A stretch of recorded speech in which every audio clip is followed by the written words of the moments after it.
The perfect man. Or so I thought. I always thought my life was something out of a romantic movie. At 28, I had everything I ever dreamed of, a successful career in interior design, a stylish condo in the heart of San Diego, and a man who seemed to adore me beyond measure. His name was Evan, charming, intelligent, thoughtful. He worked in finance, always dressed sharp, always knew how to say the right thing. My friends envied me, my mom adored him, and every part of me believed I had found the one. We met during a conference in LA. I wasn't even supposed to be there. I had filled in last minute for a colleague who had fallen sick. Evan was one of the guest speakers. The way he talked, the confidence, the subtle smile, I remember thinking, this is it. We ended up sitting next to each other during lunch, and the connection was instant. 2 months later, we were inseparable. He moved into my condo 6 months into the relationship. We cooked dinner together, binge-watched mystery thrillers on weekends, and even adopted a dog, a golden retriever we named Milo. Everything felt so natural, so easy, like we were puzzle pieces that had been waiting to fit together. But things started to shift around the 1-year mark. It began with the late nights. "Work's been crazy," he'd say, loosening his tie as he stepped through the door close to midnight. Then came the trips. Client meetings in Vegas. Just for 2 days. He never invited me to join. He started taking calls in the bathroom, whispering, locking the door. When I asked, he laughed it off. "Come on, babe, it's nothing. You're being paranoid." I wanted to believe him. I chose to believe him. But that gnawing feeling in my gut, that instinct we women so often try to silence, kept getting louder. Then came her name, Juliana. The first time I heard the name Juliana, it was on a voicemail. Evan had left his phone at home, something he never did. I noticed it buzzing on the kitchen counter while I was feeding Milo. I wasn't trying to snoop, I swear. But when I saw the screen light up with Juliana briefcase, followed by a voicemail notification, my fingers moved on instinct. "Hey babe, last night was incredible. I can still feel your hands on me. Call me when you're free, I miss you already." The air left my lungs like I'd been punched in the stomach. "Babe? Last night?" I stood there frozen, my hand trembling around the phone. When Evan got home that night, I didn't confront him right away. I watched him, really watched him, as he opened a bottle of wine and talked about his long day. His smile. His calm tone. I realized then how easily he could lie, how smooth he had gotten with it. The next morning, I called Juliana. She didn't know about me. Or so she claimed. She was under the impression they had been seeing each other for about 8 months. She was a marketing consultant from Orange County. They met during a business trip and started sleeping together shortly after. According to her, Evan told her he was divorced, no kids, just busy with work. When I told her we lived together and had a dog, her voice cracked. "He said you were his sister," she whispered, horrified. My blood ran cold. That night, Evan came home to find his suitcase packed and sitting by the door. He had the audacity to act surprised. "What's going on?" he asked, trying to reach for me. I stepped back. "You slept with her in my bed.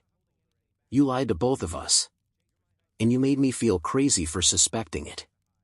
At first, he denied it. Then came the excuses. Then came the tears, crocodile tears, saying he didn't know what he wanted, that he was lost, that we moved too fast. I didn't cry. I just stood there, silent, until he picked up his suitcase and left. Milo barked as the door shut behind him. But it wasn't over. 3 weeks later, I got a message from another woman.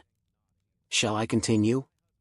Her name was Layla, and she had found me through a tagged photo on Evan's old Facebook profile, a picture of us at Lake Tahoe, smiling, arms around each other, like we were something solid. "Hey. I'm so sorry to message you like this. I think we might have been seeing the same guy."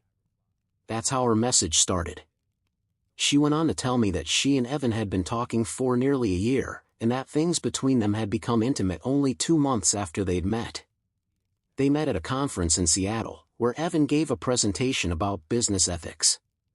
The irony. According to her, he told her he was in a complicated situation with his ex, that I was still in his life, but only because we shared financial obligations. He painted a picture of me as some overly attached, emotionally unstable woman who couldn't let go. I felt like I was choking on invisible smoke. How many women were there? How long had I been living with a stranger wearing Evan's skin? And just when I thought I couldn't possibly feel more betrayed, Layla dropped one more bomb. I think I might be pregnant. My vision went white. For a few seconds, I couldn't feel my body, only my heartbeat pounding in my ears like war drums. Rage, confusion, sadness, they all collided inside me like a car crash. I wasn't sure if I wanted to scream, cry, or break something. Maybe all three. I called Juliana. We cried on the phone together for 2 hours. Two women, strangers until recently, now trauma-bonded by the same lying man. We made a plan. We weren't going to let him walk away from this unscathed. Evan came home that Friday evening, acting like everything was fine, like the universe hadn't already conspired against him in the form of 3 furious, heartbroken women with receipts. I was sitting at the kitchen table with Juliana and Layla. Evan froze in the doorway, his keys still dangling from his fingers. His face drained of color. What is this?" he stammered. Layla stood up, calm and composed. "A confrontation. You've earned it." Juliana slid a folder across the table. Screenshots. Emails. Photos. Dated receipts. We had spent 2 days putting it together, a neat little portfolio titled Evan's Web of Lies. He tried to talk. He tried to twist it. But every word he said was another nail in his own coffin. I didn't mean for any of this to happen. No, I cut him off. You meant for all of it to happen. You just didn't expect us to compare notes. Eventually, when he realized there was no escape, no more stories to spin, Evan did the only thing a man like him could do. He left. No apology. No goodbye. Just the sound of the door slamming behind him. Weeks passed. The wounds were fresh, but strangely, we felt powerful. We didn't just survive, we uncovered the truth and took our power back. Layla kept the baby. I supported her through the appointments. Juliana and I started a podcast about stories like ours, stories of betrayal, truth, and resilience. It's called Caught Cheating. And Evan? He's just a story now. One we tell not out of pain, but as a warning. Because when women stop competing and start talking, the truth has nowhere to hide.